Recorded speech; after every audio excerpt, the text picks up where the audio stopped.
और साथ ही कृष्ण पर पड़ी, जो उनके बगल में खड़े थे, और उनके चेहरे पर एक कोमल मुस्कान थी। उन्हें पता था कि अर्जुन सच बोल रहे थे, क्योंकि उन्होंने इसे स्वयं देखा था। कृष्ण की शक्ति जो उनके साथ लड़ने वालों को जीत दिलाने में सक्षम थी। अर्जुन युधिष्ठिर ने अंत में कहा, शांति की भावना उसके ऊपर एक कवच की तरह स्थिर हो गई। मुझे और कोई डर नहीं है, क्योंकि मुझे पता है कि कृष्ण के साथ हम इस दुश्मन पर विजय प्राप्त करेंगे। जैसे ही वे बोल रहे थे, धृतराष्ट्र की सेना में शांति की भावना छा गई, और यहां तक कि युधिष्ठिर की आस्था की घोषणा के जवाब में भीष्म की दुर्जय सेना भी थोड़ी कांप रही थी। सूर्य ने युद्ध के मैदान में दस्तक दी। जब राजा युधिष्ठिर अपने रथ पर खड़े होकर अपने सैनिकों की कतार का निरीक्षण कर रहे थे, उनकी आंखें एक भयंकर दृढ़ संकल्प के साथ चमक रही थी, और उनकी आवाज पूरे परिदृश्य में गूंज रही थी। जब उन्होंने अपने योद्धाओं को आगे बढ़ने का आग्रह किया, पाप रहित और निष्पक्ष रूप से लड़ो, वे चिल्लाया। उसके शब्द आसपास की पहाड़ियों से गूंजते हुए सबसे ऊंचे स्वर्ग में प्रवेश करने की इच्छा, जहां देवता स्वयं आनंद से निवास करते हैं। हमने शास्त्रों का पालन किया है, भीष्म के विभाजन के खिलाफ अपनी सेनाओं को व्यवस्थित किया है। अब आइए हम उन्हें पांडवों की ताकत दिखाएं। सेना के केंद्र में अर्जुन की अधिक उपस्थिति से सुरक्षित सिकंदर और उसके सैनिक त्याग खड़े थे।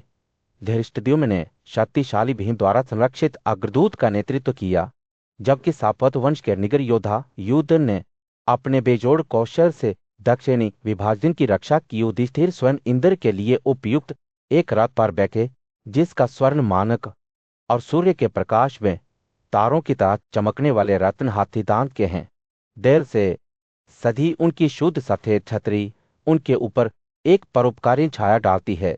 जब वे ब्राह्मणों को उपहार देते हैं, गाय, फल फूल और सोने के सिक्के अपने शाही वस्त्रों के साथ, जैसे ही राजा अपनी सेनाओं के बीच से गुजर रहा था, महर्षि उसके चारों ओर घूमते हुए स्तुति के भजन गाते थे। पुजारी और पुनर्जीवित ऋषि इसमें शामिल हो गए। उनकी आवाज एक कोरस की तरह बढ़ रही थी जब वे युधिष्ठिर के सिर पर आशीर्वाद मांग रहे थे। हवा प्रसाद की मीठी सुगंध और पवित्र मंत्रों की आवाज से भर गई थी। इस बीच अर्जुन अपने रथ पर ऊंचा खड़ा था। उसकी 100 घंटियां संगीत की तरह बज रही थीं। जब वे युद्ध के मैदान में आगे बढ़ रहा था, उससे घोड़े बर्फ की तरह सकेत थे। सूरज की रोशनी में उनके कोट चमक रहे थे जब वे उसे आगे ले जा रहे थे। खुद केशव ने बादोर संभाली थी, और अर्जुन गांधीव और हाथ में तीरों के साथ तैयार खड़ा था। पृथ्वी पर एक तीरंदाज धनुषाकार भीम अपनी बाई ओर क्रोधित शेर की तरह जुड़वा बच्चों नकुल और सहदेव के साथ आगे बढ़े। उनकी ताकत देखकर आश्चर्य हुआ जब उन्होंने अपने दुश्मनों को अपने पैरों के नीचे कुचल दिया। विरोधी पक्ष के योद्धा उनके सामने कांप रहे थे। उनकी हिम्मत इस तरह की अधिक शक्ति के सामने लड़खड़ा रही थी। और फिर जनार्दन कृष्ण ने युधिष्ठिर की सेनाओं में से अपनी आवाज गर्मियों के दिन गरज की तरह सुनाई दी। देखो हे भीष्म, वह चिल्लाया, भारत की जाति का वह बैर जो हमें अपने क्रोध से झुलसा देता है और अपनी सेनाओं के बीच रहता है, वह एक शेर है, एक बादल जो सूरज को झुकाता है। अगर हमें विजयी होना है तो हमें उसे मारना होगा। कृष्ण के शब्द युद्ध के मैदान में गूंजते रहे, जिससे भीष्म के योद्धाओं के दिलों में भय फैल गया। वे जानते थे कि जैसे ही धृतराष्ट्र की सेना युद्ध के लिए आगे बढ़ी, भगवान कृष्ण एक गंभीर भाव के साथ अर्जुन की ओर मुड़े। हे पराक्रमी सशस्त्र, अपने आप को शुद्ध करते हुए उन्होंने कहा, युद्ध की पूर्व संध्या पर दुर्गा को अपना भजन सुनाओ, ताकि वह हमें हमारे दुश्मनों पर विजय दिला सके। संजय ने अर्जुन को अपने रथ से उतरते हुए देखा। उनके हाथ श्रद्धा से जुड़ गए। गहरी सांस के साथ अर्जुन ने पवित्र भजन का पाठ करना शुरू कर दिया। उसकी आवाज शाम की हवा की शांति के माध्यम से प्रतिध्वनित हुई। शक्तिशाली दुर्गा के लिए एक प्रार्थना, मैं आपको नमन करता हूँ। हे योगियों के नेता, जो मंदारा के जंगल में रहने वाले ब्राह्मण के समान हैं, मैं आपको नमन करता हूँ। हे आपके भक्तों के लिए लाभ लाने वाले, हे महाकाली, सार्वभौमिक विध्वंसक की पत्नी। जब वह बोल रहा था, तो उसके शब्द भक्ति के एक चित्र को लहराते थे, दुर्गा की शक्ति और सुरक्षा का आह्वान करते थे। अर्जुन की प्रार्थना की ऊर्जा से हवा कांप रही थी। संजय ने महसूस किया कि उसकी गर्दन के पीछे के बार उठ रहे हैं, और फिर उनकी विनती के जवाब में दुर्गा उनके ऊपर के आकाश में दिखाई दी। उनकी उपस्थिति एक गड़गड़ाहट की तरह थी जो अंधेरे आकाश को रोशन कर रही थी। थोड़े ही समय में तो अपने शत्रुओं को जीत लेगी, उसने अर्जुन से कहा। उसकी आवाज संगीत की तरह है, नारायण तेरे साथ खड़ा है। तजे और उस वादे के साथ वह अचानक गायब हो गई जैसे वह प्रकट हुई थी। संजय ने देखा जैसे अर्जुन का चेहरा आशा और आत्मविश्वास से जगमगा रहा था। कृष्ण स्वीकृति देते हुए मुस्कुराए, उनकी आंखें गहरी समझ के साथ चमक रही थीं। अर्जुन ने भक्ति के शब्द बोल दिए हैं। उन्होंने संजय से कहा, अब हम युद्ध की तैयारी करें। साथ में वे अपने रथ पर सवार हुए। कृष्ण और अर्जुन बगल में बैठे, जो कुछ भी आगे है उसका सामना करने के लिए तैयार थे। जैसे ही वे आगे बढ़े, उनके शंखों ने एक विजयी विस्फोट किया जो पूरे देश में गूंज रहा था, और संजय को पता था कि यह सिर्फ एक लड़ाई से कहीं अधिक था। यह विश्वास की परीक्षा थी, उन लोगों के लिए एक अग्नि परीक्षण जो विजयी होंगे। सूर्य कुरुक्षेत्र के विशाल विस्तार पर अस्त हो रहा था, जो एकत्रित सेनाओं पर एक सुनहरा प्रकाश डाल रहा था। हस्तिनापुर के अंधे राजा धृतराष्ट्र अपने सिंहासन पर बैठे अपनी आंखें बंद करके अपने सारथी और विश्वासपात्र संजय के शब्दों का इंतजार कर रहे थे। मुझे बताइए, संजय, उसने कहा। उसकी आवाज प्रत्याशा से कांप रही थी। कौन सा पक्ष पहले युद्ध के लिए आगे बढ़ा? किसका दिल आत्मविश्वास से भर गया था और कौन उदास था? संजय अपनी सीट से उठे और राजा के चेहरे पर उनकी आंखें टिकी हुई थीं। जैसे ही उन्होंने बोलना शुरू किया, उन्होंने कहा, हे धृतराष्ट्र, आपके योद्धा और पांडवों के योद्धा दोनों अपने दिलों में खुशी के साथ आगे बढ़े। राजा की आंखें इस पर खुल गई और वह आगे झुक गया और अधिक जानकारी के लिए उत्सुक था। संजय ने आगे कहा, दोनों सैनिकों की फूलों की मालाओं और इत्रों से समान सुगंध निकलती थी, एक मीठी सुगंध जो हवा में जीत के वादे की तरह उड़ती थी। जैसे ही संजय ने बात की, युद्ध के मैदान का दृश्य उनके शब्दों में जीवंत हो गया। सेनाएं एक भीषण टक्कर में भिड़ गई। उनके समूह तट पर टकराने वाली दो शक्तिशाली लहरों की तरह एक दूसरे के खिलाफ तैयार हो गए। संगीत वाद्यंत्रों की आवाज, शंख की आवाज और ड्रम के शोर के साथ घुल-मिल गई, जिससे एक शोर मच गया जिसने पृथ्वी की नींव को हिला दिया। बहादुर योद्धा एक दूसरे पर जोरदार गर्जना कर रहे थे। उनके चिल्लाने कुरुक्षेत्र की घाटियों और पहाड़ियों में गूंज रहे थे। हाथी जीवित नागों की तरह चड्डी वाले विशाल जानवर युद्ध में उतरते समय रुक रुक कर गिड़गिड़ाते थे। उनके दांत धुंधली रोशनी में चमकते थे और उनकी आंखें एक भयंकर आंतरिक आग से चमकती थीं। स्टील पर स्टील की टक्कर, पृथ्वी पर खुरों की गड़गड़ाहट और घायलों की चिल्लाहट ने ध्वनि का एक झंझावात पैदा कर दिया जो अपने रास्ते में सभी को खा जाने की धमकी दे रहा था। धृतराष्ट्र का चेहरा पीला पड़ गया जब वह संजय के शब्दों को सुन रहा था। उसका मन उसके सामने जो कुछ हो रहा था उसके भय से कांप रहा था। फिर भी अराजकता और विनाश के बीच में सुंदरता और कुलीनता के क्षण थे। फूलों की मालाएं और इत्र अपनी सुगंध छोड़ते रहे। एक मधुर अनुस्मारक की युद्ध के बीच में भी हमेशा आशा की एक चमक होती है। जैसे ही संजय ने अपनी बात समाप्त की, धृतराष्ट्र अपने सिंहासन पर वापस बैठ गए। उनकी आंखें एक बार फिर बंद हो गई, जैसे कि जारी की गई उथली पुत्र से सांत्वना चाहते हों। उसके बाद जो सन्नाटा था वह दमनकारी था। जो कहा गया था उसके भार से भारी था, और फिर भी उस खामोशी में एक प्रत्याशा की भावना थी। एक भावना कि इस महान युद्ध का परिणाम निश्चित से बहुत दूर था। राजा के विचारों को ढोल और शंख की आवाज से बाधित किया गया, जो युद्ध में एक नए चरण की शुरुआत का संकेत देता है। सूर्य कुरुक्षेत्र के पवित्र मैदान पर गिर पड़ा जब पांडवों और धृतराष्ट्रों की सेनाएं युद्ध की तैयारी में आमने सामने थी। धृतराष्ट्र के पुत्र राजा दुर्योधन गर्व और तात्कालिकता की भावना के साथ अपने गुरु द्रोण के पास पहुंचे। दुर्योधन ने कहा, हे द्रोण, मेरे बुद्धिमान शिष्य द्रुपद के पुत्र द्वारा तैयार की गई पांडवों के पुत्र की इस विशाल सेना को देखो। देखो, वे कई बहादुर और शक्तिशाली धनुर्धर हैं, जो युद्ध में भीम और अर्जुन के बराबर हैं। उसने अपने स्वयं के योद्धाओं भीष्म, कर्ण और कृपा के साथ साथ अन्य योद्धाओं को भी नाम दिया, जो सभी युद्ध के लिए उत्सुक थे। जैसे ही दुर्योधन बोल रहा था, मैदानी क्षेत्र में एक जोरदार गर्जना गूंज रही थी। कुरुओं के बहादुर और पुरीनीय महान भीष्म ने अपना शंख बजाया, और इसके साथ ही कई अन्य शंभों और ढोलों की आवाज ने हवा को भर दिया। मादक या कृष्ण और पांडु के पुत्र अर्जुन दोनों सफेद घोड़ों वाली एक बड़ी कार पर खड़े थे, अपने दिव्य शंख बजाते थे। जब दोनों सेनाएं शोरगुल में भिड़ने लगी तो शोर मचने लगा, लेकिन अफरा तफरी के बीच अर्जुन की नजरें अपने रिश्तेदारों पर पड़ गई, जो उसके सामने खड़े थे। उसने अपने सर और पोते, दोस्तों और ससुर को देखा, जो सभी युद्ध के लिए उत्सुक थे। उसके अंग सुस्त हो गए, उसका मुंह सूख गया और उसका शरीर दुख से कांप रहा था। हे कृष्ण, अर्जुन ने कहा, मैं अपने इन रिश्तेदारों को देखता हूं, जो एक साथ इकट्ठा हुए हैं और लड़ाई के लिए उत्सुक हैं। मेरा मन भटकता है और मैं अब और खड़ा नहीं रह सकता। हमारे लिए संप्रभुता का क्या उपयोग होगा, हे गोविंद, या आनंद या जीवन भी, क्योंकि वे जिनकी संप्रभुता, आनंद और सुख हम चाहते हैं, वे यह युद्ध के लिए तैयार हैं, जो जीवन और धन को त्यागने के लिए तैयार हैं। अर्जुन के शब्द दुख और अफसोस से भरे हुए थे, क्योंकि उन्होंने कृष्ण से विनती की थी कि वे उन्हें अपने रिश्तेदारों का वध करने के लिए मजबूर ना करें, भले ही उन्हें दुश्मन माना जाए। उन्होंने कहा, अगर हम उन्हें मार डालते हैं तो पाप हम पर हावी हो जाएगा, इसलिए हमें धृतराष्ट्र के पुत्रों का वध नहीं करना चाहिए, जो हमारे अपने रिश्तेदार हैं।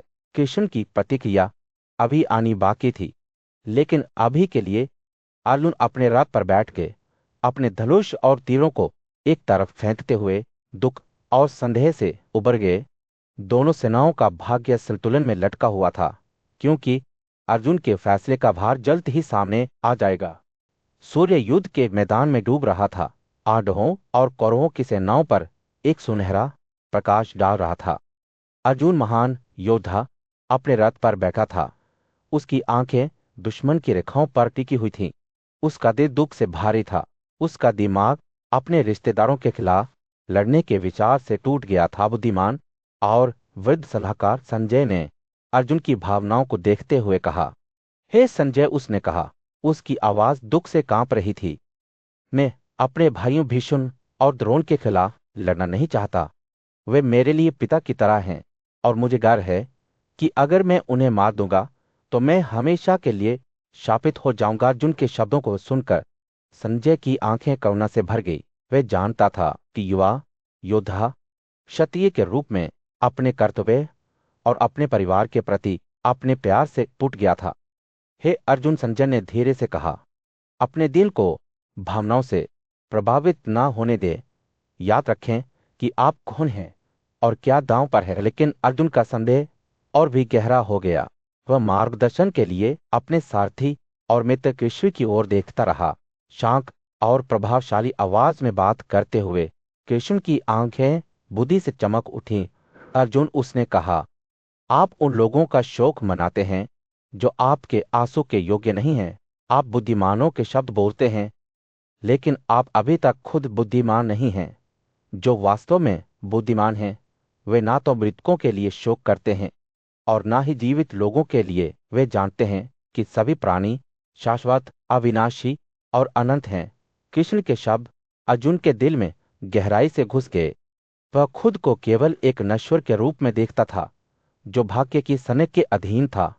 उसने महसूस किया कि उसका शरीर शाश्वत आत्मा के लिए एक अस्थायी निवास स्थान था। लेकिन भीष्म और द्रोण का क्या? अर्जुन ने उसकी आवाज को फुसफुसाते हुए पूछा, मैं उन्हें कैसे मार सकता हूं? कृष्ण की अभिव्यक्ति नरम हो गई जब उन्होंने जवाब दिया, अर्जुन, आप अपने गुमों की हत्या नहीं कर रहे हैं। आप केवल थके हुए शरीरों को फेंक रहे हैं, जैसे कि एक आदमी नए के लिए पुराने वस्त्रों को त्याग रहा है। आत्मा शाश्वत है और यह दूसरे शरीर में बनी रहेगी। जैसे ही कृष्ण बोल रहे थे, युद्ध का मैदान लुप्त होता दिख रहा था और अर्जुन ने दुनिया को नए आंखों से देखा। उन्हें एहसास हुआ कि एक क्षत्रिय के रूप में उनका कर्तव्य ना तो मारना है और ना ही मारना है, बल्कि एक योद्धा के रूप में अपनी भूमिका को पूरा करना है। अर्जुन कृष्ण ने अंत में कहा, अपनी शंकाओं और आशंकाओं को दूर करो, याद करो कि तुम कौन हो और क्या दांव पर है। सही कार्य के लिए लड़ो और तुम स्वर्ग प्राप्त करोगे या पृथ्वी का आनंद लेंगे, लेकिन अगर तुम नहीं लड़ोगे तो तुम पाप करोगे और अपने कर्तव्य को त्यागने वाले के रूप में याद किए जाएंगे। अर्जुन का हृदय एक नई भावना से भर गया। सूर्य युद्ध के मैदान में गिरा और उसने कौरवों और पांडवों की सेनाओं पर एक सुनहरा प्रकाश डाला। कुंती का पुत्र अर्जुन अपने रथ पर बैठा हुआ था। उसकी आंखें उसके सामने दुश्मन की रेखाओं पर टिकी हुई थी, लेकिन जब वह चेहरे के समुद्र की ओर देख रहा था तो उसे लगा कि उसका दिल संदेह और अनिश्चितता से भर गया है। जनार्दन, उसने अपने मित्र और साथी कृष्ण से कहा, अगर भक्ति काम से श्रेष्ठ है तो आप मुझसे इस भयानक युद्ध में शामिल होने का आग्रह क्यों करते हैं? मैं एक योद्धा के रूप में अपने कर्तव्य और भक्ति के मार्ग पर चलने की इच्छा के बीच टूट गया हूं। कृष्ण की प्रतिक्रिया शांत और आश्वस्त करने वाली थी। अर्जुन, भक्ति के दो मार्ग हैं, ज्ञान के माध्यम से सांख्यों का और कार्य के माध्यम से योगियों का। एक आदमी केवल कार्य करना बंद करके कार्य से मुक्ति प्राप्त नहीं करता है, ना ही वह केवल त्याग के माध्यम से अंतिम मुक्ति प्राप्त करता है। कोई भी व्यक्ति किसी भी प्रकार का कार्य किए बिना अस्तित्व में नहीं रह सकता है। जैसे ही कृष्ण ने बात की, अर्जुन का मन स्पष्ट होने लगा। उसने देखा कि उसका मित्र सही था कि भक्ति का मार्ग संसार को त्यागने की सरल बात नहीं थी, बल्कि कर्म और निष्क्रियता की एक जटिल अंतक्रिया थी। लेकिन उस आदमी का क्या जो सभी आसक्ति और इच्छाओं को त्याग देता है? अर्जुन ने जिज्ञासा से पूछा, क्या वे जन्म और मृत्यु के चक्र से मुक्त नहीं है? कृष्ण की मुस्कान गूढ़ थी। वह व्यक्ति वास्तव में स्वतंत्र है, लेकिन केवल इसलिए कि उसने कार्य की आवश्यकता को पूरी तरह से पार कर लिया है। उसे काम या उसके फल से कोई सरोकार नहीं है, ना ही उसे अपनी स्वयं की भावना से कोई लगाव है। उसका अस्तित्व इच्छा और घृणा की पहुंच से करे है। जैसे ही अर्जुन ने कृष्ण के शब्दों को सुना, वह दुनिया को एक नए प्रकाश में देखने लगा। उसने महसूस किया कि सबसे लौकिक प्रतीत होने वाले कार्य, जैसे कि अपने परिवार का भरण पोषण करना या अपने कर्तव्यों की देखभाल करना, वास्तव में पवित्र कार्य थे जो उसे दिव्य से जोड़ते थे। लेकिन उन लोगों का क्या जो अपनी इच्छाओं और इंद्रियों से जुड़े हुए हैं? अर्जुन ने पूछा। उसका मन अभी भी भक्ति की जटिलताओं से जूझ रहा है। वे अपने बंधन से कैसे मुक्त हो सकते हैं? कृष्ण का जवाब सीधा और असंबद्ध था। इच्छा इस दुनिया में सबसे बड़ा दुश्मन है, एक निरंतर दुश्मन जो सबसे बुद्धिमान लोगों को भी धोखा देता है। ये जुनून अतिरिक्त और खाने से पैदा होता है, और यह शिक्षा और ध्यान से प्राप्त ज्ञान को नष्ट कर देता है। जैसे ही कृष्ण ने बात की, अर्जुन ने महसूस किया कि उसके भीतर दृढ़ संकल्प की लहर उठी है।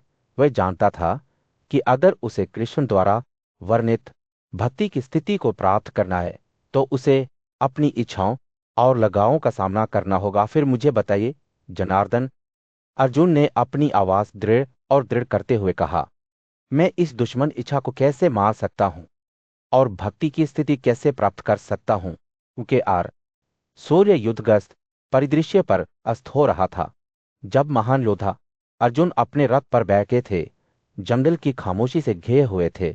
उनके सारथी भगवान कृष्ण उनसे ऐसी आवाज में बात कर रहे थे जो अनंत काल के भार के साथ प्रतिध्वनित हो रही थी। भगवान कृष्ण ने कहा, भक्ति की यह अभिलाषी प्रणाली। भगवान कृष्ण ने कहा, मैंने विवासवत को घोषित किया और उन्होंने इसे मनु को सौंप दिया, जिन्होंने इसे इक्षकों को सिखाया। साहिष्यों को यह पता चला, लेकिन समय बीतने के साथ यह ज्ञान दुनिया के सामने खो गया। फिर भी अर्जुन, मैंने आज आपको यह बता दिया है क्योंकि आप मेरे भक्त और मित्र हैं। अर्जुन ने भगवान कृष्ण को भय और भ्रम के मिश्रण के साथ देखा। आपका जन्म बाद में हुआ है, उन्होंने कहा। फिर भी आप दावा करते हैं कि आपने पहले इस भक्ति की घोषणा की थी। यह कैसे हो सकता है? भगवान कृष्ण मुस्कुराए। उनकी आंखें एक साफ रात में कारों की तरह चमक रही थीं। अर्जुन, मेरे कई जन्म बीत चुके हैं, उन्होंने कहा। मैं अजन्मा हूं, फिर भी मैं अपनी ही भ्रम की शक्तियों से जन्म लेता हूं। जब भी धर्मनिष्ठा की हानि होती है और अपवित्रता का उदय होता है, तो मैं खुद को धर्मियों की रक्षा करने और दुष्टों को नष्ट करने के लिए बनाता हूं। जैसे ही भगवान कृष्ण बोल रहे थे, उनके चारों ओर की हवा एक दूसरी सांसारिक ऊर्जा से कंपन कर रही थी। अर्जुन ने ध्यान से सुना। उनका मन भगवान कृष्ण के शब्दों की गहराई को समझने के लिए संघर्ष कर रहा था। कर्म क्या है और निष्क्रियता क्या है? भगवान कृष्ण ने गर्मी के दिन हल्की हवा की तरह अपनी आवाज में पूछा। विद्वान भी इस सवाल पर उलझन में हैं, लेकिन हे अर्जुन, मैं आपको बताऊंगा कि व्यक्ति को कर्म और निषिद्ध कर्म दोनों का ज्ञान होना चाहिए, साथ ही निष्क्रियता का ज्ञान भी होना चाहिए। भगवान कृष्ण के शब्दों ने अर्जुन के चारों ओर ज्ञान का एक चित्र बनाया, जिससे ब्रह्मांड के रहस्यों का पता चलता है। उन्होंने गुणों और कर्तव्यों के बीच अंतर को दर्शाने के लिए भगवान कृष्ण द्वारा बनाई गई जातियों के चौगुनी विभाजन की बात की। भगवान कृष्ण ने कहा, कर्म का मार्ग समझ से परे है, लेकिन जो कर्म में निष्क्रियता और कर्म में निष्क्रियता देखता है, वो मनुष्यों में बुद्धिमान होता है। ऐसा व्यक्ति भक्ति में डूबा होता है और सभी कर्मों का कर्ता होता है। जैसे ही सूर्य क्षितिज के नीचे डूबता है, जंगल को एक गर्म नारंगी चमक में डालता है। भगवान कृष्ण ने बलिदान के विभिन्न रूपों के बारे में बात की। ज्ञान का त्याग, धन का त्याग, तपस्वी तपस्या का त्याग और ध्यान का त्याग। उन्होंने समझाया कि जो लोग भक्ति की आग में अपनी प्राणवान हवाओं को समर्पित करते हैं, वे भी शाश्वत ब्रह्मा को प्राप्त कर सकते हैं। ज्ञान का बलिदान हर प्रकार के बलिदान से श्रेष्ठ है, भगवान कृष्ण ने कहा। उनकी आवाज दृढ़ विश्वास से भरी हुई है। हे पार्थ, सभी कर्म पूरी तरह से ज्ञान में समझे जाते हैं। जैसे ही अर्जुन ने सुना, उसे आश्चर्य और भय का एहसास हुआ। उसे एहसास हुआ कि ब्रह्मांड के रहस्य उसके भीतर छिपे हुए हैं। सूर्य युद्ध के मैदान में अस्त हो रहा था। अर्जुन और उसके दुश्मनों की सेनाओं पर एक सुनहरा प्रकाश डाल रहा था। युवा योद्धा जो अभी भी युद्ध के नैतिक निहितार्थ से जूझ रहा था, मार्गदर्शन के लिए अपने सारथी कृष्ण की ओर मुड़ा। कृष्ण में टूट गया हूं, अर्जुन ने कबूल किया। आप कर्मों को त्यागने की बात करते हैं, फिर भी स्वयं को उन पर लागू करने की बात करते हैं। वास्तव में कौन सा मार्ग बेहतर है? उसने उथल पुथल के बीच स्पष्टता मांगी। कृष्ण की प्रतिक्रिया गर्मी के दिन एक हल्की हवा की तरह थी। दोनों रास्ते मुक्ति की ओर ले जाते हैं। अर्जुन, लेकिन मैं आपको बताऊंगा कि कर्म के लिए अवेतर करना दोनों में अधिक महान है। एक तपस्वी जो कर्म के माध्यम से भक्ति का अभ्यास करता है, वह आसक्ति और घृणा से मुक्त होता है, जो आसानी से कर्म के बंधन से मुक्त हो जाता है। जैसे ही वे बोल रहे थे, एक बुद्धिमान वृद्ध से उनके पास आए। उनकी आंखें अंतर्दृष्टि से चमक रही थी। ए मूर्ख, मानते हैं कि सांख्य और योग अलग अलग मार्ग हैं, उन्होंने कहा। लेकिन जो लोग सतह से परे देखते हैं, वे समझते हैं कि वे एक ही हैं। सच्चा निपुण दोनों प्रणालियों के फल प्राप्त करता है, चाहे वे कोई भी मार्ग चुन ले। कृष्ण अर्जुन का मार्गदर्शन करते रहे। उनके शब्द करुणा से टपक रहे थे। मेरे दोस्त, भक्ति के बिना त्याग एक कठिन मार्ग है, लेकिन जो तपस्वी कर्म के माध्यम से भक्ति में संलग्न होता है, वह तेजी से और निश्चित रूप से परम सत्ता तक पहुंचता है। वह रुक गया। उसकी आंखें तीव्रता से जल रही थीं। जो शुद्ध आत्मा और दबी हुई इंद्रियों के साथ भक्ति का अभ्यास करता है, वह कर्म से बंधा नहीं होता है। अर्जुन ने ध्यान से सुना। जब कृष्ण ने भक्ति के सिद्धांतों को समझाया, कर्म करते समय व्यक्ति को यह पहचानना चाहिए कि यह स्वयं नहीं है जो कार्य करता है, बल्कि इंद्रियां अपनी वस्तुओं के साथ संलग्न होती हैं। बुद्धिमान भक्त परिणामों के प्रति आसक्ति का त्याग करता है, उन्हें ब्रह्मा के प्रति त्याग देता है और इस प्रकार पाप से अछूता रहता है।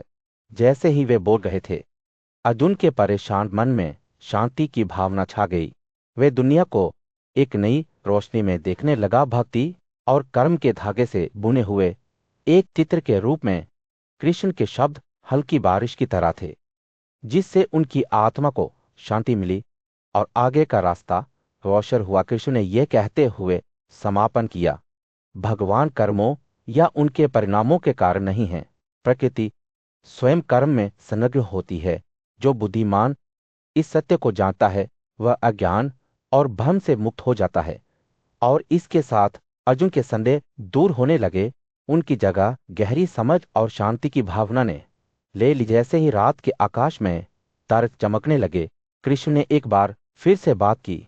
जिस भक्त ने अपनी इंद्रियों, मन और समझ को अंदर की ओर निर्देशित करते हुए संयमित किया है, वह वास्तव में मुक्त हो गया है। और इसके साथ अर्जुन ने अपने ऊपर मुक्ति की भावना महसूस की, जैसे कि दुनिया का भार उसके कंधों से उठा लिया गया हो। उस क्षण में अर्जुन को पता था कि वह कृष्ण के मार्गदर्शन का पालन करेंगे, भक्ति और कर्म के मार्ग को अपनाएंगे। सूर्य युद्धग्रस्त परिदृश्य पर गिर पड़ा जब पांडु का पुत्र अर्जुन अपने सारथी कृष्ण के बगल में चिंतन में बैठा। उनकी बातचीत भक्ति की प्रकृति और आध्यात्मिक ज्ञान के मार्ग की ओर मुड़ गई। कृष्ण अपनी आवाज गर्मियों के दिन हल्की हवा की तरह बोलने लगे। जो उनके फल से आसक्त हुए बिना कर्म करता है, वह त्याग करने वाला और भक्त है। उन्होंने कहा, जिसे त्याग कहा गया है उसे जान लें कि ए पांडु के पुत्र, भक्ति होना चाहिए, क्योंकि कोई भी भक्त नहीं हो सकता है जिसने सभी संकल्पों का त्याग नहीं किया है। अर्जुन ने ध्यान से सुना। जब कृष्ण ने दो मार्गों को समझाया, कर्म और कर्म की समाप्ति, भक्ति की ओर बढ़ने के इच्छुक के लिए कर्म को साधन कहा जाता है, और जब वे भक्ति की ओर बढ़ते हैं तो कर्म की समाप्ति को साधन कहा जाता है। उन्होंने आत्मनियंत्रण के महत्व और स्वयं को अपना मित्र बनने की आवश्यकता के बारे में बात की। कृष्ण ने एक सच्चे भक्त की विशेषताओं का वर्णन किया।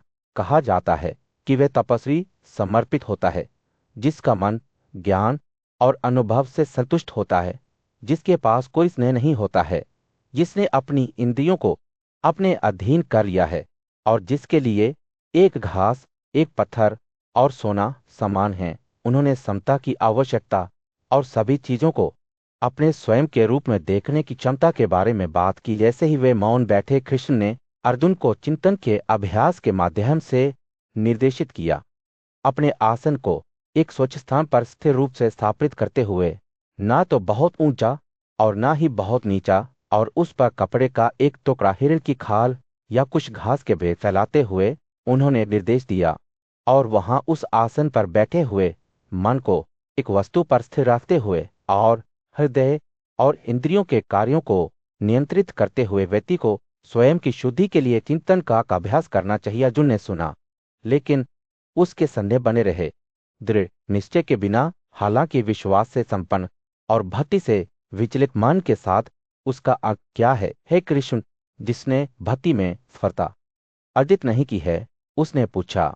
कृष्ण ने मुस्कुराते हुए जवाब दिया, हे पृथा के पुत्र, ना तो यह ना ही इसके बाद उसके लिए विनाश मौजूद है। जो भक्ति से गिर गया है वह उन लोगों के निवास में जन्म लेता है जो पवित्र हैं और समृद्धि से संपन्न हैं। कृष्ण के शब्द अर्जुन की आत्मा के लिए एक मलम की तरह थे।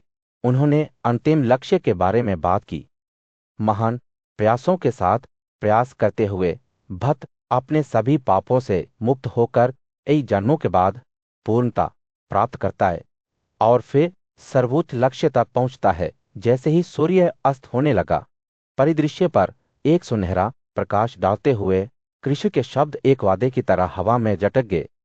महान युद्ध के बीच अर्जुन अपने प्रिय गुरु कृष्ण से मार्गदर्शन मांगते हुए चिंतन में बैठ गया।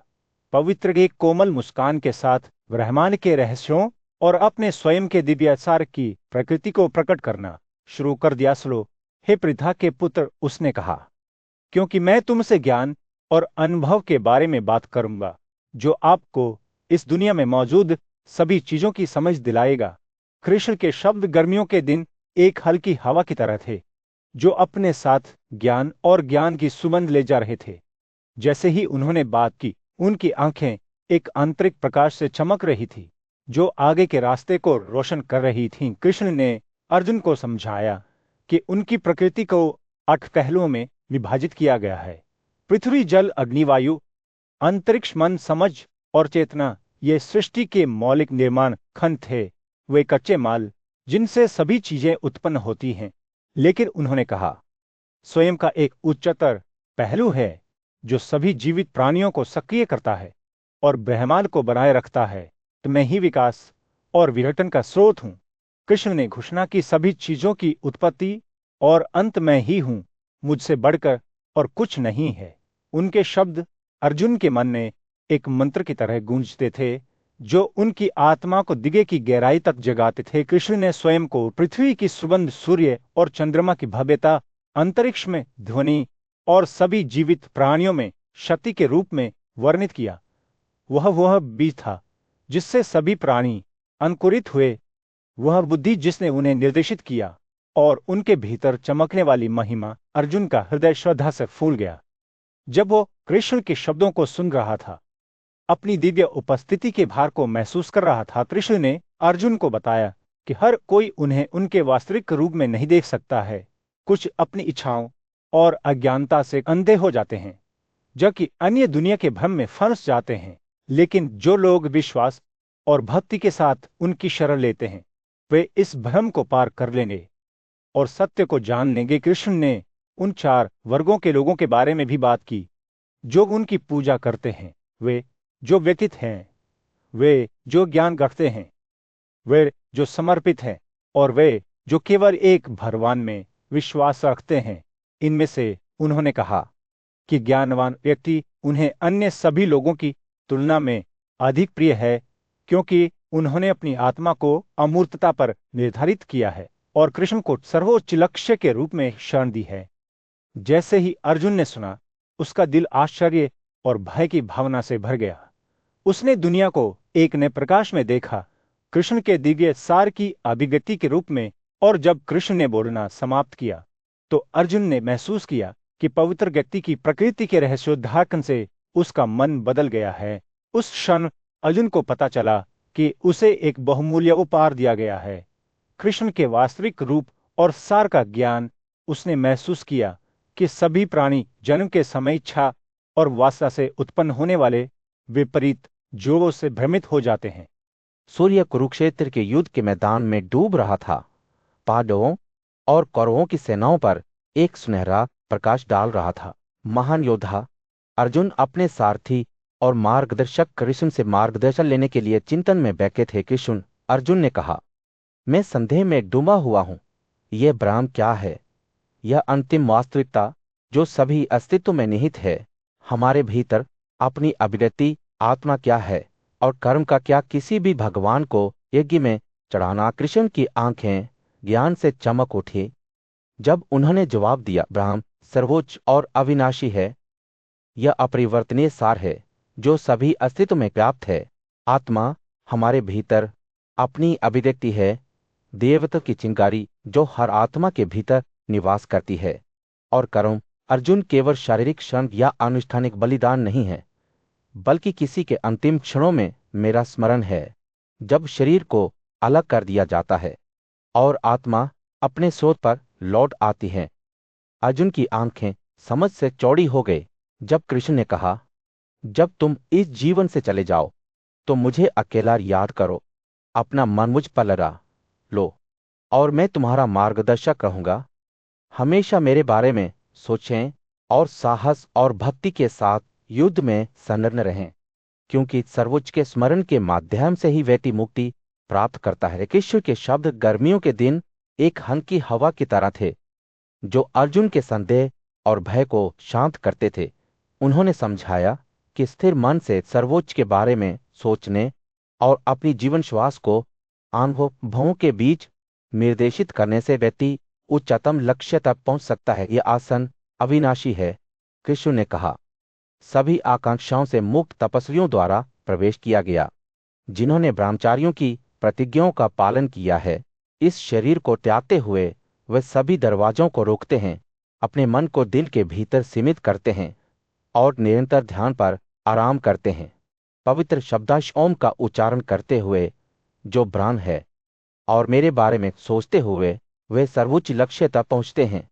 जैसे ही अर्जुन ने कृष्ण के शब्दों को सुना, उन्होंने महसूस किया कि उनके मन में शांति स्थापित हो गई है। उन्होंने महसूस किया कि परम भगवान दूर या दुर्गम नहीं हैं, बल्कि हर पल के भीतर मौजूद हैं, जो मुक्ति चाहने वालों का मार्गदर्शन और निर्देशन करते हैं। कृष्ण ने आगे कहा, जिन उच्च आत्मा वाले व्यक्तियों ने सर्वोच्च पूर्णता प्राप्त की है, वे मुझे प्राप्त करते हैं और पुनर्जन्म नहीं लेते हैं, जो दुख और क्षमा भंगुरता का निवास स्थान है। ब्रह्म के निवास से लेकर नीचे तक सभी दुनिया को जन्म के एक दौर से गुजरना पड़ता है, लेकिन जब कोई मुझे प्राप्त करता है तो कोई पुनर्जन्म नहीं होता है। अर्जुन की आंखें समझ से चमक उठीं। जब वह कृष्ण के शब्दों के महत्व को समझता था, वह जानता था कि उसे एक बहुमूल्य उपहार दिया गया था, परम का ज्ञान और उसकी अंतिम वास्तविकता। कृष्ण मुस्कुराए, उनकी आंखें स्नेह से चमक उठीं। सूर्य कुरुक्षेत्र के युद्ध के मैदान में अस्त हो रहा था। एकत्रित योद्धाओं पर एक गर्म नारंगी चमक डाल रहा था। अर्जुन अभी भी एक योद्धा के रूप में अपने कर्तव्य के भार से जूझ रहे थे। भगवान कृष्ण के बगल में चिंतनशील मौन में बैठे थे। अर्जुन की उत्तरी को महसूस करते हुए पवित्र ने ऐसे शब्द बोले जो उनकी बातचीत की दिशा को हमेशा के लिए बदल देंगे। अब प्रिय अर्जुन, कृष्ण ने शुरू किया, मैं आपके सामने सबसे रहस्यमय और पवित्र ज्ञान प्रकट करूंगा। यह शाही विज्ञान है जो अत्यधिक शुद्ध और सीधे आशंकित है। यह एक रहस्य है जो स्पष्ट दृष्टि में छिपा हुआ है, जो खुले दिल से इसे खोजने वाले की प्रतीक्षा कर रहा है। जैसे ही कृष्ण ने बात की, उनके शब्द हवा पर चलते हुए अर्जुन के अस्तित्व को उनके अर्थ से भर देते प्रतीत हुए। यह ब्रह्मांड, कृष्ण ने आगे कहा, मेरे अप्रकट रूप से व्याप्त है। सभी अस्तित्व मेरे भीतर निवास करते हैं, फिर भी मैं उनमें निवास नहीं करता। मेरी दिव्य शक्ति को देखें। कृष्ण की आवाज उठी और एक कोमल लहर की तरह गिर गई। अर्जुन को अपनी आत्मा की गहराई में खींचते हुए कृष्ण ने समझाया कि वह प्रत्येक कल्प के प्रारंभ और अंत में सभी प्राणियों का निर्माण और पोषण करते हैं। सृष्टि और विनाश का एक चक्र उनकी प्रकृति स्वतंत्र है, फिर भी वे इसे ब्रह्मांड की जरूरतों के अनुसार नियंत्रित करते हैं। हालांकि वे कार्य, कृष्ण ने अगाव के संकेत के साथ कहा, मुझे बांध नहीं जो एक चिंता के बिना बैठता है। जैसे ही कृष्ण ने बात की, अर्जुन ने महसूस किया कि उनका मन सूर्य में खिलते कमल की तरह फैल रहा है। उन्होंने दुनिया को नई आंखों से देखना शुरू कर दिया, जीवन के एक विशाल आपस में जुड़े जाल के रूप में जो दिव्य शक्ति के धागे से बुना हुआ था। कृष्ण ने आगे कहा, मैं वैदिक यज्ञ हूं, मैं स्मृति में दिया गया यज्ञ हूं, मैं सौध हूं, मैं जड़ी बूटियों से बनी दवा हूं, मैं मंत्र हूं, मैं यज्ञ हूं, मैं अग्नि हूं और मैं प्रसाद हूं। उनके शब्द मधुयुक्त अमृत की तरह टपकते हुए अर्जुन के हृदय को भक्ति से भर देते हैं। मैं इस ब्रह्मांड का पिता हूं, कृष्ण ने घोषणा की। मां, निर्माता, दादी, मैं ज्ञात होने वाली चीज हूं, वो साधन जिसके द्वारा सब कुछ शुद्ध किया जाता है। शब्दांश ओम, ऋक, समन और यजु, उनकी आवाज महिमा के चरम पर उठी, जैसे कि अस्तित्व के सार की घोषणा कर रही हो। कृष्ण ने बताया कि जो लोग ज्ञान की 3 शाखाओं को जानते हैं, सोम का रस पीते हैं और यज्ञ के माध्यम से उनकी पूजा करते हैं, वे देवताओं के प्रमुख के पवित्र क्षेत्र तक पहुंचते हैं। वे दिव्य सुख का आनंद लेते हैं, लेकिन अपनी योग्यता को समाप्त करने के बाद वे नश्वर दुनिया में फिर से प्रवेश करते हैं। इस प्रकार कृष्ण ने कहा, जो लोग 3 वेदों के सिद्धांतों को स्वीकार करते हैं और इच्छाओं की वस्तुओं की इच्छा रखते हैं, वे चलते और आते हैं। जैसे ही सूरज क्षितिज के नीचे डूबता है, कुरुक्षेत्र को एक नरम गोधूली में डालता है। सूर्य युद्ध के मैदान में डूब रहा था। पांडवों और कौरवों की सेनाओं पर एक गर्म नारंगी चमक डाल रहा था। अर्जुन शक्तिशाली योद्धा और कुरुओं के राजकुमार अपने रथ पर बैठे थे। उनका मन आसन्न युद्ध के बारे में संदेह और अनिश्चितताओं से भरा हुआ था।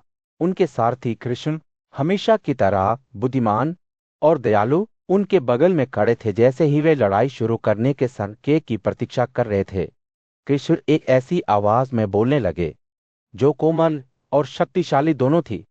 अर्जुन, एक बार फिर मेरे शब्दों को सुनो। उन्होंने कहा, मैं आपको अपने बारे में कुछ बताना चाहता हूं, कुछ ऐसा जो आपको अपने वास्तविक स्वभाव और इस दुनिया में अपने स्थान को समझने में मदद करेगा। जब कृष्ण अपनी दिव्य पूर्णताओं को प्रकट करने लगे तो उनकी आंखें एक अलौकिक प्रकाश से चमकने लगी।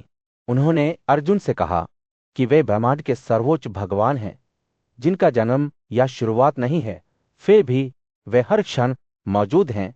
उन्होंने समझाया कि प्राणियों के सभी गुण, बुद्धि, ज्ञान, क्षमा, सत्य और बहुत कुछ उनसे ही आए हैं। जैसे ही कृष्ण ने बात की, उनके आसपास की दुनिया एक ही समय में फैलती और संकुचित होती दिख रही थी। अर्जुन ने महसूस किया कि उनका मन कृष्ण की विशालता को समझने के लिए फैला हुआ है। मैं हर प्राणी के दिल में बैठी आत्मा हूं, कृष्ण ने कहा।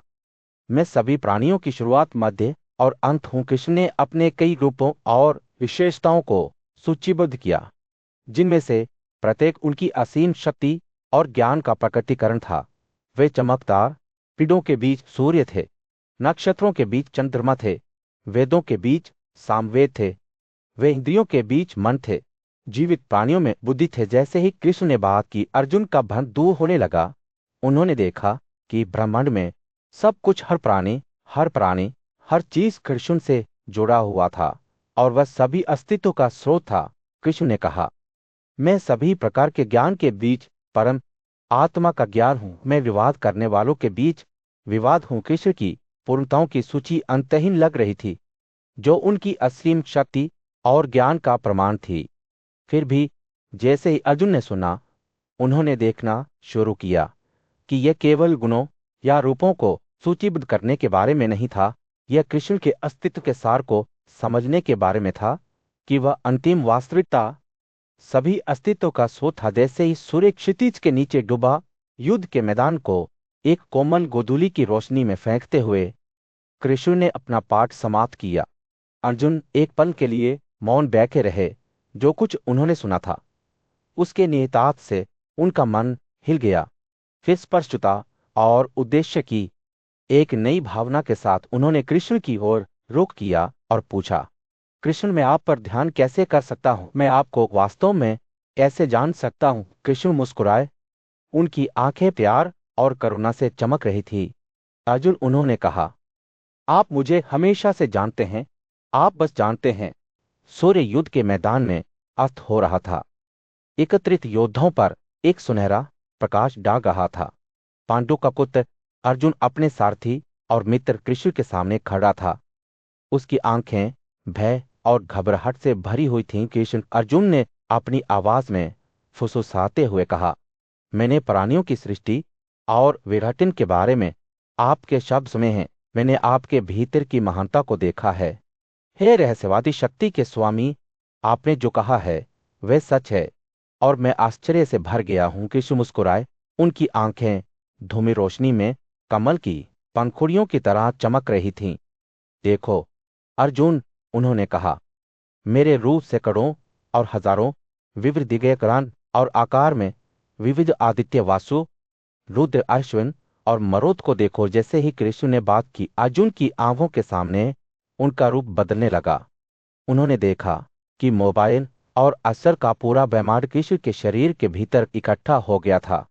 हवा एक अलौकिक ऊर्जा से भरी हुई थी, जैसे कि वास्तविकता का ताना बाना ही प्रकट हो रहा हो। कृष्ण के रूप के चमत्कारों को देखते हुए अर्जुन का मन कांप उठा।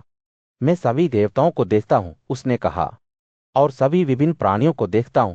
मैं अपने कमल के आसन पर बैठे ब्रह्म को देखता हूं और सभी शियों और दिव्य सांपों को। उसकी आवाज भय से कांप रही थी और उसने कहा, और मैं आपको देख रहा हूं।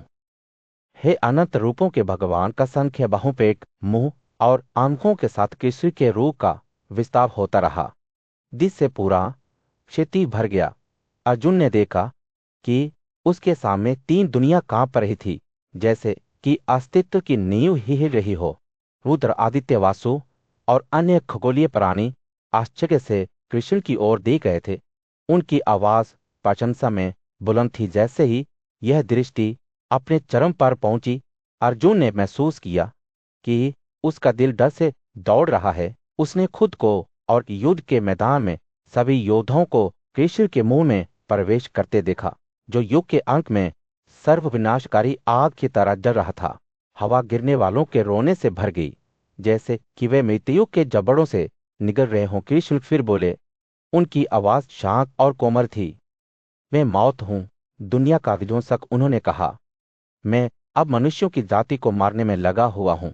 आपके बिना विभिन्न वर्गों में खड़े ये सभी योद्धा समाप्त हो जाएंगे। अर्जुन कृष्ण के पराक्रमी रूप के सामने कांप उठा। उसका हृदय भय और श्रद्धा के मिश्रण से भरा हुआ था। वह जानता था कि वह केवल कृष्ण की इच्छा का एक साधन था, लौकिक नियति के भव्य खेल में एक प्यादा था। कृष्ण, अर्जुन ने अपनी आवाज में फुसफुसाते हुए कहा, मैं एक विनम्र योद्धा हूं। भगवद गीता की पवित्र शिक्षाएं अर्जुन के सामने अर्थ से भरपूर एक चित्र के रूप में प्रकट हुई। जैसे जैसे बातचीत आगे बढ़ती गई, भगवान कृष्ण ने अस्तित्व के रहस्यों को प्रकट किया और अपने प्रिय शिष्य को परम सत्य की ओर निर्देशित किया। अर्जुन, आप जिस शरीर में रहते हैं वह क्षेत्र के नाम से जाना जाता है, भगवान कृष्ण ने शुरू किया, और जो इसे समझता है उसे क्षेत्रजन कहा जाता है। उनके शब्द ज्ञान से भरे हुए थे, अर्जुन के दिल को आश्चर्य की भावना से भरते थे। परम सत्ता ने आगे कहा, मैं क्षेत्रों का अवतार हूं और इस सत्य का ज्ञान मैं सच्चा ज्ञान मानता हूं।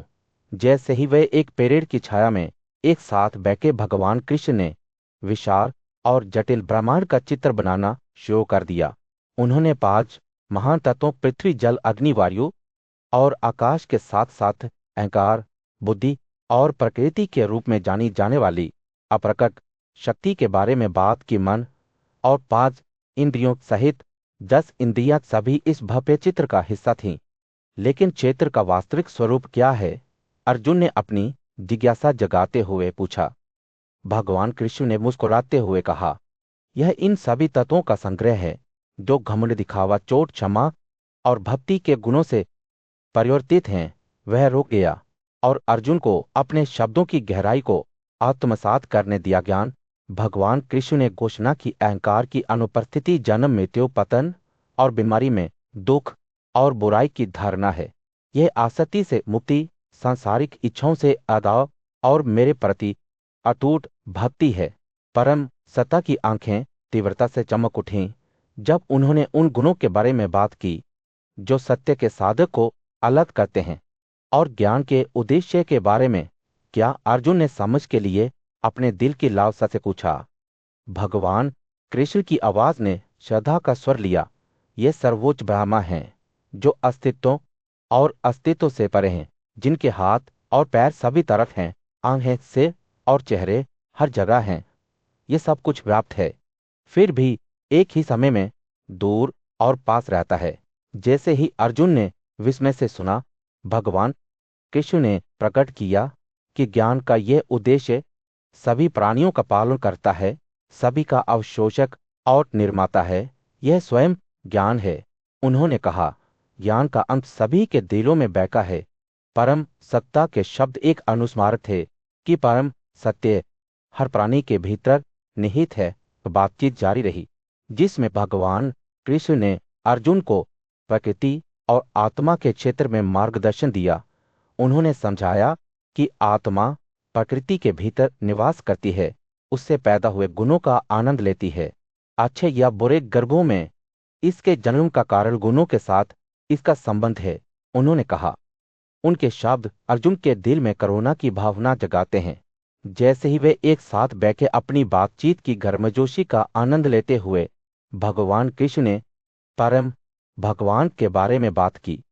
अर्जुन की पवित्र उपस्थिति में भगवान ने उन्हें ब्रह्मांड के रहस्यों से अवगत कराया। भगवान ने घोषणा की कि वह अर्जुन के साथ सर्वोच्च ज्ञान साझा करेंगे, जो उन ऋषियों और द्रष्टाओं द्वारा प्राप्त किया गया था, जिन्होंने अपने भौतिक शरीर की सीमाओं को पार कर लिया था। ध्यान से सुनो। हे अर्जुन, भगवान ने कहा, क्योंकि मैं आपको सृष्टि की प्रकृति और ब्रह्मांड के रहस्यों के बारे में समझाऊंगा। ब्रह्मा शक्तिशाली निर्माता मेरे लिए एक गर्भ है जहां मैं जीवन के रोगाणु को रखता हूं, जो सभी प्राणियों को जन्म देता है। हर गर्भ में जो भी रूप पैदा होते हैं, ब्रह्मा उनका शक्तिशाली दर्भ है और मैं बीज विभाजक सर हूं। भगवान ने तब समझाया कि कैसे तीन गुण अच्छाई, जुनून और अंधेरा शरीर में सन्निहित आत्मा को बांधते हैं। अच्छाई अपनी बेदाग प्रकृति के साथ आत्मा में खुशी और ज्ञान लाती है। इच्छा और लगाव से पैदा हुआ जुनून आत्मा को काम और गतिविधि के माध्यम से बांधता है। अज्ञान और विस्मय से पैदा हुआ अंधेरा ज्ञान को ढक देता है और त्रुटि आलस्य और नींद की ओर ले जाता है। भगवान ने कहा, ये तीन गुण दुनिया को नियंत्रित करते हैं और वे आपस में जुड़े हुए हैं। जब अच्छाई प्रबल होती है तो जुनून दबा दिया जाता है और अंधेरा बना रहता है। जब जुनून प्रबल होता है तो अच्छाई और अंधेरा दबा दिया जाता है, और जब अंधेरा शासन करता है तो जुनून और अच्छाई कम हो जाते हैं। भगवान ने तब उस व्यक्ति की विशेषताओं का वर्णन किया जिसने इन तीन गुणों को पार कर लिया है। ऐसा व्यक्ति प्रकाश, गतिविधि या भ्रम से प्रभावित नहीं होता है। चाहे वे मौजूद हों या अनुपस्थित, वे शांत और अडिग रहते हैं, यह सोचकर कि ये वे गुण हैं जो अपने अपने कार्यों में लगे हुए हैं।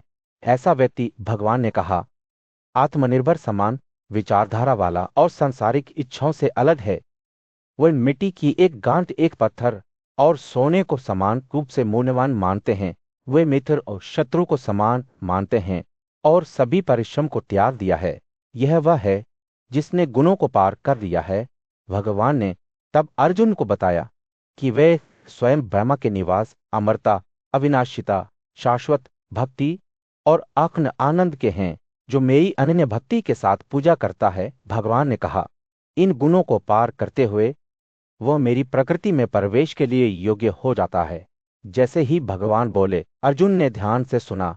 उनका दिल भगवान द्वारा प्रकट किए गए ब्रह्मांड के रहस्यों पर आश्चर्य और भय से भर गया। कुरुक्षेत्र के विशाल युद्ध के मैदान में सूरज डूब रहा था। धर्म के राजकुमार अर्जुन चिंता में बैठे थे। उनका मन अपने रिश्तेदारों के खिलाफ होने वाले युद्ध से परेशान था। जैसे ही वे अपने सामने आने वाले भाग्य के बारे में सोच रहे थे, उनके सारथी और मित्र भगवान कृष्ण ने ब्रह्मांड के रहस्यों को उजागर करना शुरू कर दिया। अर्जुन, भगवान कृष्ण ने कहा, अश्वत्थ वृक्ष शाश्वत ज्ञान का प्रतीक है। इसकी जड़ें ऊपर की ओर दिव्य की ओर फैली हुई हैं, जबकि इसकी शाखाएं मनुष्यों की दुनिया में नीचे तक पहुंचती हैं। वेद की पवित्र ध्वनियां छंद उन पत्तियों की तरह हैं जो हवा में घूमती हैं, जो ब्रह्मांड के रहस्यों को उन लोगों तक ले जाती हैं जो इसे ढूंढते हैं। जैसे ही भगवान कृष्ण ने बात की, अर्जुन की आंखें आश्चर्य से चौड़ी हो गई। वह हमेशा से जानता था कि उसका सारथी केवल एक नश्वर व्यक्ति से कहीं अधिक है, लेकिन उसने कभी नहीं सोचा था कि वह भगवान के लिए एक पात्र है। लेकिन इस पेड़ को कोई कैसे जान सकता है? हे कृष्ण, अर्जुन ने भय से भरी अपनी आवाज में पूछा। मेरे दोस्त, भगवान कृष्ण ने जवाब दिया, व्यक्ति को आसक्ति और भ्रम के बंधनों को तोड़ना चाहिए। व्यक्ति को ब्रह्मांड की प्रकृति और व्यक्तिगत आत्मा और सर्वोच्च आत्मा के बीच के संबंध को समझने की कोशिश करनी चाहिए। जैसे ही वे बोल रहे थे, तारों ने ऊपर रात के आकाश में चमकना शुरू कर दिया। भगवान कृष्ण के शब्दों ने अर्जुन के चारों ओर मंत्रमुग्ध कर दिया, जिससे वह ब्रह्मांड के रहस्यों में गहराई तक पहुंच गया। सूर्य, चंद्रमा और अग्नि मेरे वैभव के प्रतिबिंब हैं। भगवान कृष्ण ने आगे कहा, मैं वह हूं जो अपनी शक्ति से सभी प्राणियों को बनाए रखता हूं, उन्हें अपनी जीवन शक्ति से पोषित करता हूं। मैं हर दिल में निवास करता हूं, उन लोगों का मार्गदर्शन करता हूं जो मुझे जानना चाहते हैं। अपने सारथी के शब्दों को सुनकर अर्जुन का मन प्रफुल्लित हो गया। उसने महसूस किया कि वह खुद को सांसारिक से परे एक ऐसे क्षेत्र में खींच रहा है जहां स्वयं और ब्रह्मांड के बीच के अंतर समाप्त हो गए हैं। अर्जुन ने जिज्ञासा से पूछा, और दुनिया में मौजूद दो सत्ताओं में से क्या मेरे दोस्त? भगवान कृष्ण ने जवाब दिया, वास्तव में दो हैं, परिवर्तनशील और अपरिवर्तनीय परिवर्तनशील सभी प्राणी हैं जो परिवर्तन और क्षय के अधीन हैं, लेकिन मैं सर्वोच्च प्राणी परमात्मा हूँ जो तीनों लोकों में व्याप्त है, उन्हें अपनी उपस्थिति से बनाए रखता है। जैसे ही भगवान कृष्ण ने बात की, रात की हवा एक दूसरी सांसारिक ऊर्जा के साथ कंपन करती दिखाई दी। अर्जुन ने महसूस किया कि वह स्वयं को दीदे के करीब ले जा रहा है। उसका हृदय ब्रह्मांड की लय के साथ समय पर धड़क रहा है। और इस परम सत्ता का स्वभाव क्या है? अर्जुन ने अपनी आवाज में फुसफुसाते हुए पूछा। मैं पुरुषोत्तम हूँ, सर्वोच्च व्यक्ति भगवान कृष्ण ने आंतरिक प्रकाश से चमकती अपनी आंखों से जवाब दिया। जो मुझे इस सर्वोच्च व्यक्ति के रूप में जानता है वह सब कुछ जानता है। हे भरत, वह मेरी पूजा करेगा। सूर्य कुरुक्षेत्र के विशाल युद्ध के मैदान पर अस्त हो रहा था। एकत्र योद्धाओं पर एक सुनहरा प्रकाश डाल रहा था। भगवान कृष्ण राजकुमार अर्जुन के बदल में अपने रथ पर बैठे कोमल लेकिन गहरे स्वर में बोलने लगे। हे भरत, उन्होंने कहा, आध्यात्मिक विकास और आत्म साक्षात्कार का मार्ग सभी के लिए नहीं है। इस दुनिया में दो प्रकार के प्राणी हैं, वे जो ईश्वर जैसी संपत्ति के साथ पैदा होते हैं और वे जो राक्षसी संपत्ति के साथ पैदा होते हैं। ईश्वर जैसे लोगों में निर्भीकता, हृदय की शुद्धता, ज्ञान और योग ध्यान में दृढ़ता जैसे गुण होते हैं। वे क्रोध और अहंकार से मुक्त सत्य, करुणा और क्षमा का जीवन जीते हैं।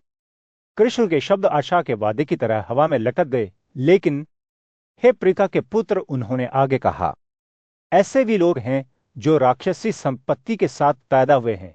ये व्यक्ति पाखंड, घमंड, क्रोध, अशिष्टता और अज्ञानता से ग्रस्त हैं। वे मानते हैं कि ब्रह्मांड सत्य और मार्गदर्शक सिद्धांत से शून्य है और यह कि सब कुछ वासना और इच्छा का एक उत्पाद है। जैसे ही कृष्ण बोल रहे थे, उनकी आंखें उस अज्ञानता के आवरण में घुस जाती थीं जिसने राक्षसी विचारधारा वाले लोगों को घेर लिया था। वे अतृप्त इच्छाओं से प्रेरित हैं, जो पाखंड, घमंड और मूर्खता से प्रेरित हैं। उन्होंने कहा, उनके विचार असीम हैं, केवल मृत्यु से ही सीमित हैं। वे मानते हैं कि उनकी इच्छाओं का आनंद ही सर्वोच्च लक्ष्य है और वे धन, शक्ति और स्थिति को सबसे ऊपर चाहते हैं। कृष्ण के शब्दों ने वासना, क्रोध और लोभ के चक्र में फंसे राक्षसी दिमाग वाले व्यक्तियों की एक ज्वलंत तस्वीर चित्रित की। वे आशा के शौकफों से बंधे हुए हैं। उन्होंने कहा, वे वासना और क्रोध के आदि हैं। वे आज, कल और हमेशा के लिए धन की लालसा करते हैं। वे खुद को झूठी धारणाओं से धोखा देते हैं, अपवित्र प्रथाओं में लिप्त होते हैं जो उन्हें और अधिक अंधेरे में ले जाते हैं। जैसे ही सूर्य क्षितिज के नीचे डूबता है, युद्ध के मैदान को एक गहरे गोधूली के रंग में डालता है। कृष्ण के शब्दों में तात्कालिकता की भावना पैदा हो जाती है। हे कुंती के बेटे, उन्होंने कहा, ये राक्षसी विचारधारा वाले लोग खुद को और दूसरों को नष्ट करने के लिए पैदा हुए हैं। वे अपने और दूसरों के शरीर में मुझसे नफरत करते हैं और मैं उन्हें लगातार राक्षसी गर्भों में फेंक देता हूं। कृष्ण के शब्द हवा में एक चेतावनी की तरह लटके हुए थे। अर्जुन और उन सभी के लिए एक आह्वान जो नरक के 3 मार्गों को त्यागने के लिए सुन रहे थे। वासना, क्रोध और लोभ, अंधेरे के इन 3 द्वारों से मुक्त होकर उन्होंने कहा, एक आदमी अपना कल्याण करता है और अपने सर्वोच्च लक्ष्य की मरम्मत करता है। सूर्य युद्ध के मैदान में अस्त हो रहा था। अर्जुन के चिंतित चेहरे पर एक गर्म नारंगी चमक डाल रहा था। वह अपने सारथी और दोस्त कृष्ण के सामने खड़ा था, जो विश्वास और भक्ति की प्रकृति पर मार्गदर्शन मांग रहा था। कृष्ण अर्जुन ने पूछा, उन लोगों की क्या स्थिति है जो शास्त्रों के नियमों को छोड़ देते हैं फिर भी विश्वास के साथ बलिदान करते हैं? कृष्ण की आंखें चमक उठीं जब उन्होंने विश्वास की पेचीदगियों को समझाना शुरू किया। मूर्ख प्राणियों का विश्वास 3 प्रकार का होता है, अच्छा, भावुक या अंधेरा। कृष्ण के शब्दों ने अर्जुन के मन में एक जीवन चित्र बनाया। उन्होंने देवताओं की पूजा करने वाले लोगों को देखा। उनके कार्य, कर्तव्य और नैतिकता की भावना से निर्देशित थे। वे अच्छाई के अवतार थे। उनका विश्वास अंधेरे में एक प्रकाश स्तंभ की तरह चमक रहा था। लेकिन कृष्ण के वर्णन से उन लोगों का भी पता चलता है जो जुनून में डूबे हुए थे। उनके दिल इच्छा और लगाव से दौड़ रहे थे। ये लोग यक्षों और राक्षसों की पूजा करते थे जो उनकी भावनाओं को पोषित करते थे। अर्जुन अपने भीतर के ऐसे अंधेरे के बारे में सोचकर कांप जाता था। कृष्ण ने